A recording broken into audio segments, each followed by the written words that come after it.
doing a review of Day of the Doctor, the 50th anniversary film episode. And we decided it was released in cinemas, so I'd call it film because it's above the usual length of episode.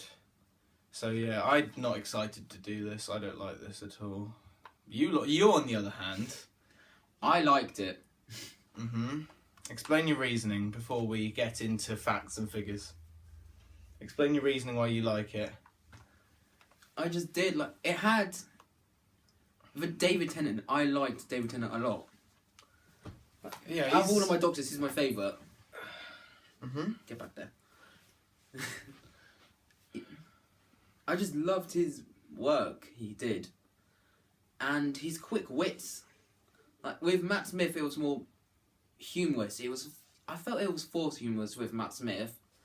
So when David came back, his quick wits, I liked. To be honest, though, actually, this will be a discussion for another video. But I think that David Tennant as a Doctor is kind of annoying, I'll say. But I'll get into this another video, and I've pissed him off. But it's because I'll explain this in another video. It's not important. But we're going to do the review of this episode, not of whatever else this is. I thought you were saying we're doing the review of this video. Not. So that'd be glorious. So what I've got some notes, and he does too. So so one thing I find pretty funny is that I found the scene pretty funny, but I also found it pretty stupid afterwards. When the War Doctor they said to the 10th and 11th Doctor, he said, don't put your screwdrivers like that, they're not water pistols. And I found that funny enough. I'm like, that's a good point. That's not what the classic series is about, and now they changed that.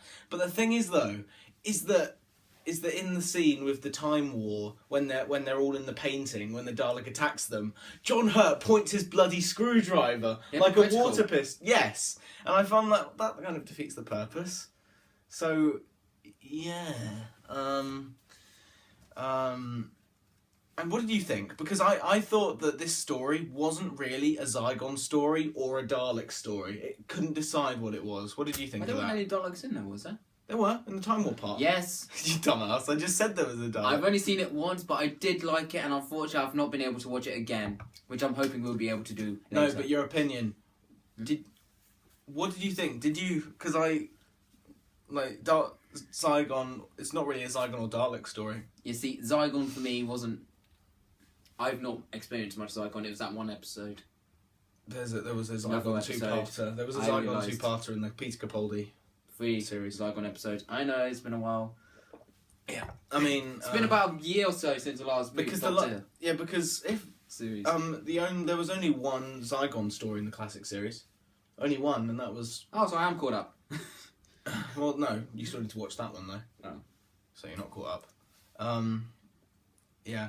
I found it was so hyped up that it was underwhelming. I feel like if it was just like, oh, it's coming out in the next month or so. But no, they had to make posters and trailers. They made like 5 trailers for it as well.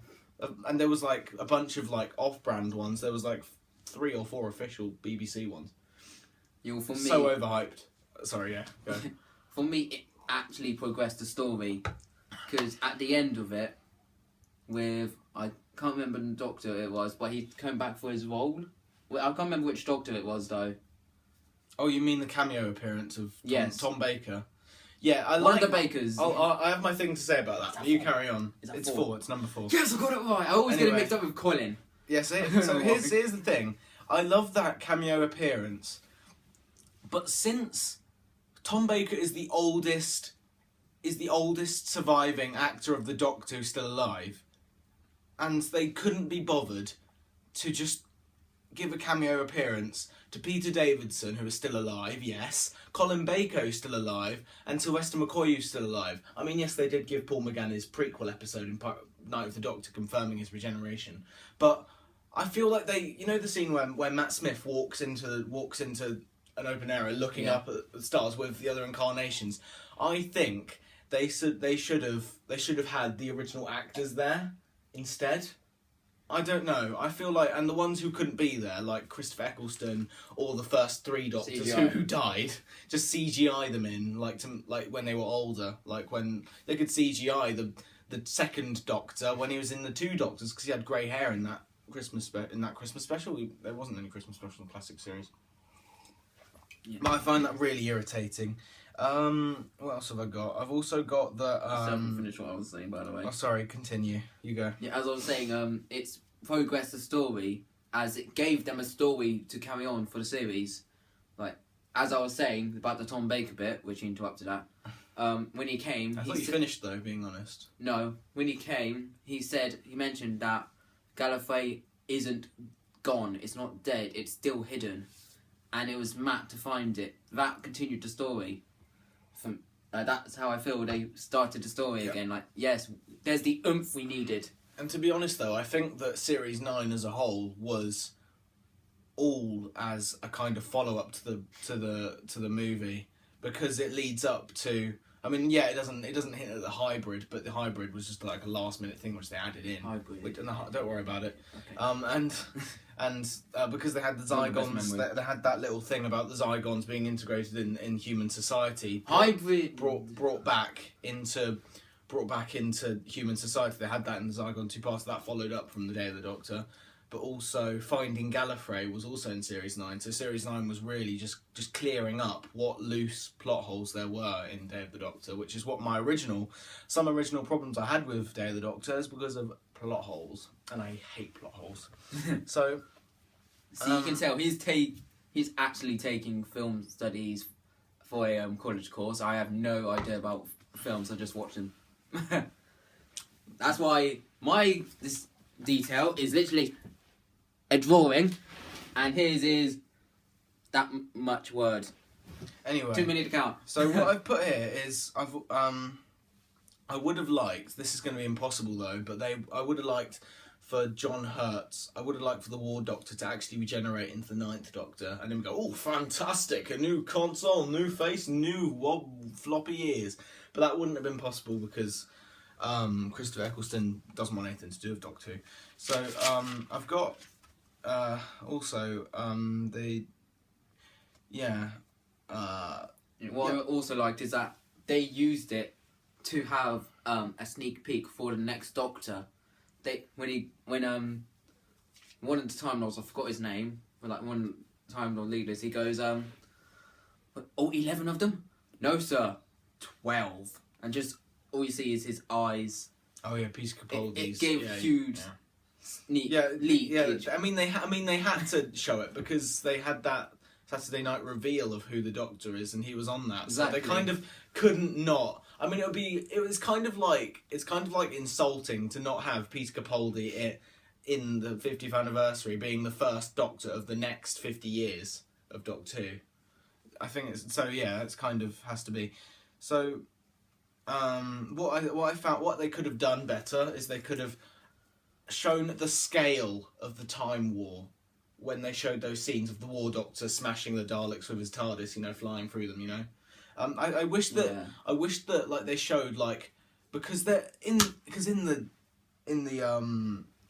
Big Finish side of things, that was really explored in Big Finish about the Time War, and there was stuff about like it was more like planetary destruction, not just like little Gallifreyan towns being destroyed. I mean, yeah, it was a big event, Arcadia falling, which is what we were watching in that clip, but they should have shown like more space battles. I mean, no, that would be a bit odd, but just something a bit more larger scale. I think that would have worked better. But yeah, and one last gripe I've got is Billie Piper. I hated in this one. She would have been much better just returning as Rose. But I know why they had her, because then it went full circle, and that's how the Doctor heard about Bad Wolf coming into Rose. So, but I still just it didn't work. It didn't work at all. It didn't work. Well, leading off your point, yeah. What I liked about it again, I will get to criticism later, eventually. Yeah. Is the references. I actually like that Rose reference because on the last episode of Christopher Eccleston, she we found out she was the bad wolf. So when Billy Piper's character in Day of the Doctor came, he's like, oh, what was my name? Oh yes, Bad Wolf. Her name wasn't Bad Wolf, as we know, but it's a huge reference to that episode and the whole of Christopher Eccleston. Yep. And other references, such as from Voyage of the Damned, when someone asks, "Who the bloody hell are you?" Yeah, no, I'm British. I'm English, trying to do an English accent. Shut up. Yeah, he goes, you remember it better than me. Say his essay thing, which he... When? In Rose? Voyage... The Voyage Voyage of that. I'm the Doctor, I'm the Time Lord, I'm from the planet Gallifrey, etc, etc, etc. You suck. And David tried saying that again, I think it was to a rabbit, and says, and you're just a rabbit, aren't you? I found that humorous, but it was still a reference to Voyage of the Damned, which I also like. There are references throughout the whole... I mean, yes. Apart from there's only one prominent reference to classic series, which they should have had way more, because the classic series has way more material. No, that was Tom Baker. I guess 2 then. Oh, yeah. But I guess 2, but you know what I mean. They should have had more. I mean, to be honest, I don't know. They should have done something. They should have made a bigger effort. What they should have done. I like John Hurt's TARDIS and all, and I'm a very big fan of his TARDIS when we saw it. But I think when they were jumping between TARDIS consoles, they should have gone to the original Bill Hartnell's TARDIS from the 60s. They should have done that. They should have done the original, not the 70s / 2000s, 21st century ones. They should have. I don't know. Yeah, again, I'm a big fan of John Hurt's TARDIS. I'm a big fan of the War Doctor's TARDIS. They threw it together very well, but they should have had the original in there somewhere as a real reference. Yeah, again, keeping to the subject of TARDISes, I just like the episode being humorous, and an example of that is when David gets into Matt and goes, "Oh, you've changed it." It's like, I don't like it. Oh yeah, I don't like it. Yeah. So I like his face has dropped. As I say, I like what references we do have, but I wish there were more. I liked Unit. I really like Unit, and I like Kate Stewart because this wasn't the first time we saw her. We saw her in The Power of 3. We saw her in The Power of 3 of the Cubes with Kate Stewart, but I absolutely love that we have a splinter of what the Jon Pertwee era was with Unit, with Unit and the Brigadier, and luckily Kate Stewart is obviously meant to be Alistair's daughter. So I love that they trying to recreate what the classic series had in a way. They're trying to make it consistent with the locations and certain characters, and I like the new Unit team with Osgood and all the others. And there are more introduced in Series 8 with in Dark Water and all that. So yeah, and I like what we did see of the Time Lord, but wish there was more. The Return of the 10th Doctor was good, though I have some things I'll say in a different video. And then the introduction to the War Doctor. Okay, so in the series finale of Series 7, leading into the Day of the Doctor, we had the episode called Name of the Doctor, which it wasn't revealed the name, so we'll probably never get it, because that's what the show is based around. He's probably been saying it the whole time, to be fair. John Smith, it might actually be that. Never get rid of that theory. He might not have been lying the whole time. He says, what's your name? John Smith.